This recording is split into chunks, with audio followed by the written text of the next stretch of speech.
금융감독원이 2008년 키코 사태에 대해 은행이 불안전 판매에 대해 책임지고 일부를 배상하라는 결론을 내렸다는 소식 조금 전에 저희가 전해드렸죠. 상당히 오랜 진통 끝에 나온 결론인데요. 남은 과제는 무엇인지 금융팀의 고현정 기자와 짚어보도록 하고요. 특히 오늘 스튜디오에는 직접 당사자이십니다. 조붕국 코막중공업 대표도 시간을 내주셨는데요. 두 분과 함께 이야기 나눠보도록 하겠습니다. 어서 오세요. 안녕하세요. 안녕하십니까. 위원장님, 저번에 한번 저희 방문을 해주셨었고요. 그때는 아직까지는 뭐 배상 규모나 이런 판결이 나기 전이었는데 예.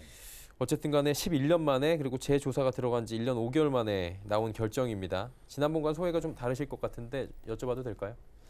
예, 일단은 우리가 11년 만에 예. 정부 당국으로부터 일단 이 불안전 판매에 대한 판결을 받았다라고 예. 하는데 큰 의미가 있고요. 대법원에서 우리 키코 사건에 대한 그 판결을 했었을 때는 저희가 사실 굉장히 많이 좌절을 했었습니다. 물론 그때 당시에 저희들이 주장했던 사기성 부분에 대해서는 무혐의 판결을 내렸고, 예. 또 불안전 판매 부분에 대해서만 이제 일부 기업들의 퍼센트테이지를 부과를 해서 자동적으로 적용을 했었는데요. 이번에 이제 나머지 기업들에 대해서 금융당국에서 이렇게 결정을 내려주신 것에 대해서 예. 상당히 감사하게 생각을 합니다. 그래요. 2007년, 8년도로 잠깐 거슬러 올라가 보면 그 당시에 나라가 좀 떠들썩해질 정도로 많은 중소기업이 피해를 입었다라고 하는데 보니까 800개, 900개에 달하는 걸로 지금 조사가 되고 있는데 수출기업들 참 많이 힘들었다고 들었어요. 예, 맞습니다. 주로 수출을 선도하는 기업들이었고, 예. 국내의 수출 순위 1,500등 안에 들어가던 그런 우량 중견 기업들을 주 타겟으로 해서 키코 상품이 판매가 되었고, 또 중점적으로 그 기업들이 도산을 한 사건입니다.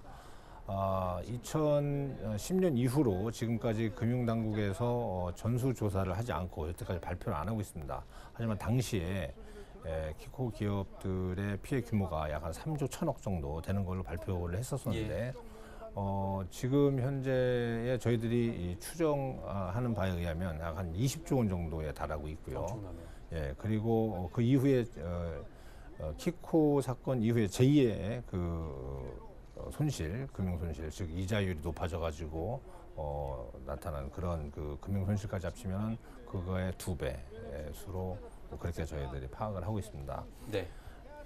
오늘 금감원 앞에서 기자회견을 하시는 영상 조금 전에 저희가 자료 화면으로도 보내드렸는데 그런 말씀하셨다고 하더라고요. 은행들이 왼쪽 주머니에서 돈 빼서 피해 기업들에게 주고 다시 오른쪽 주머니로 챙길 수 있다. 사실 잘 이해가 되지 않는 부분도 있을 것 같아요. 시청자분들은 어떤 내용인지 좀 들어볼까요? 예, 기업들이 일단 키코 피해를 입고 나서 예. 은행들한테 이제 유동성을 많이 이제 회수를 당했지 않습니까? 그러다 보니까 신용등급이 내려가고, 예. 그래서 이자율이 높아지고, 또 부채는 부채대로 늘어나고, 예, 그래서 기업이 이제 도산의 길을 들었을 수밖에 없었던 거고, 또 파산을 하고 뭐 그렇게 됐었습니다.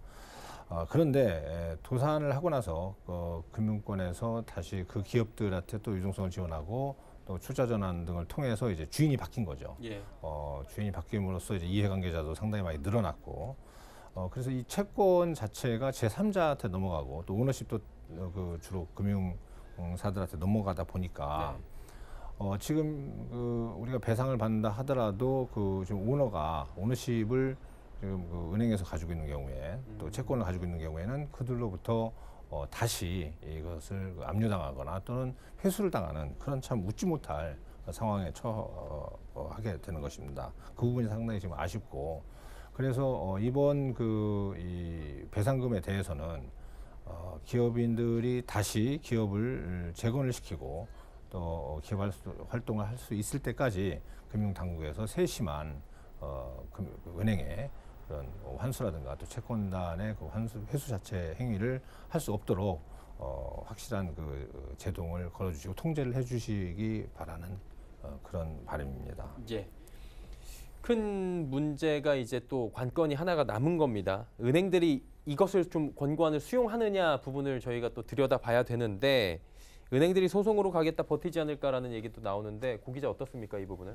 네, 일단 오늘 나온 4개 기업에 대해서는 별다른 이변이 없는 한 그대로 수용할 것으로 보입니다. 예. 이제 기본적으로 이 금감원 분조의 결정이라는 게 그 권고이기 때문에 은행이 수용하지 않으면 그만이거든요. 그런데 이제 이 점을 금감원이 누구보다 잘 알고 있기 때문에 이제 이렇게 발표를 직접 했다는 거는 이미 은행권과 어느 정도 이야기를 마쳤다, 이런 반증으로 볼 수 있는 겁니다. 그리고 실제로 오늘 금감원 브리핑에서도 사실 필요한 조사는 올해 상반기 중에 다 완료를 했다, 이렇게 밝혔는데요. 지금 12월인데 그럼 나머지 시간들은 은행과의 소통에 썼다는 얘기입니다. 그렇기 때문에 이번 그 결론이 그대로 수용될 가능성은 더 높아지는 겁니다. 그리고 또 이제 지난주에 DLF에 대해서 나왔던 배상 비율 80%에 대해서도 은행은 이제 굉장히 이례적인 저자세를 보이고 있거든요. 근데 지금 뭐 지주 회장의 연임 시기가 맞물려 있기도 하고 이제 금융당국과의 불편한 관계를 만들고 싶지 않은 그런 시기적인 영향도 받은 것으로 보입니다. 네, 시기적인 상황이나 여러 가지 정황들로 봤을 때는 아직까지는 뭐 소송 얘기는 없다라고 말씀해 주셨는데 배상 비율이 최대 41%가 권고가 나온 겁니다. 그렇다면 소송은 가지 않더라도 이만큼을 다 배상할지도 봐야 되잖아요. 어때요, 이 부분은? 네, 일단 그럴 가능성이 높은데요. 이제 오늘 금융감독원은 배상 비율에 대해서 설명할 때 예. 이제 분쟁 조정인 만큼 성립 가능성을 굉장히 염두에 두고 내린 결정이라고 설명을 했습니다.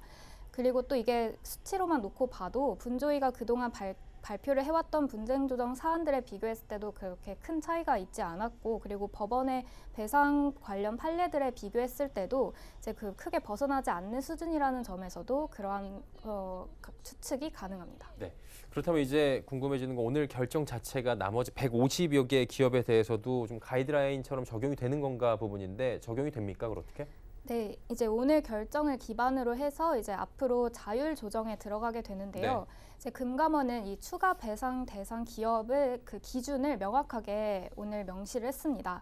이제 오버헤지 키코 계약을 맺은 기업이면서 동시에 불안전 판매가 발생한 기업이라면 언제든지 이제 추가 배상 조정을 들어갈 수 있다고 밝혔는데요. 그러나 이제 이게 향후에 개별 조정까지 들어갔을 때 이제 은행이 지금과 같은 똑같은 자세를 보일지는 좀 앞으로 두고 봐야 될 문제입니다. 예. 신한은행이나 하나은행 같은 경우에 지주 회장 지금 회장 선거를 앞두고 있기 때문에 이제 금융당국의 눈치를 봐야 하는데 이제 한 몇 개월 뒤에 이 문제까지가 다 해소가 됐을 때도 이제 같은 자세를 유지하느냐, 이런 건 좀 지켜봐야 된다는 상황입니다. 그래서 이제 금감원은 앞으로 추가 배상에 나설 기업 같은 경우에는 좀 사전에 자료 준비 같은 거를 철저히 해달라고 당부했습니다. 네, 알겠습니다. 자, 마지막으로 조 위원장께 여쭤보고 싶은 게 해결의 실마리가 어쨌든 첫 번째 단추는 끼워진 셈인 것 같아요. 오랫동안 기다리셨는데 이 부분에 대해서도 좀 감회가 새로우실 것 같고, 그러다 보니 이제 사업에 새해 좀 새로운 물꼬를 틀 수 있지 않을까, 이런 생각도 드는데 마지막 말씀 좀 부탁드리도록 하겠습니다. 네, 일단 뭐 은행이 이 분주의 권고를 이제 수용하느냐에 예. 따라서 이제 달려 있겠지만, 뭐 긍정적으로 생각을 해서 만약에 그 수용이 된다고 하면 이제 기업들은 이제 다시 그 성장에 그 올인을 할 수 있는 그런 동력이 생기는 거고요. 또 그에 대해서 좀 지원을 좀 많이 해야 됩니다. 워낙 많이 망가져 있기 때문에 그 금융 지원이라든가 그다음에 해외 시장 개척 자금 등등 그런 여러 가지 그 지원들을 통해서 이제 기업들이 다시 활력을 찾고 수출을 늘려나갈 수 있는 그런 길로 좀 들어섰으면 좋겠고요.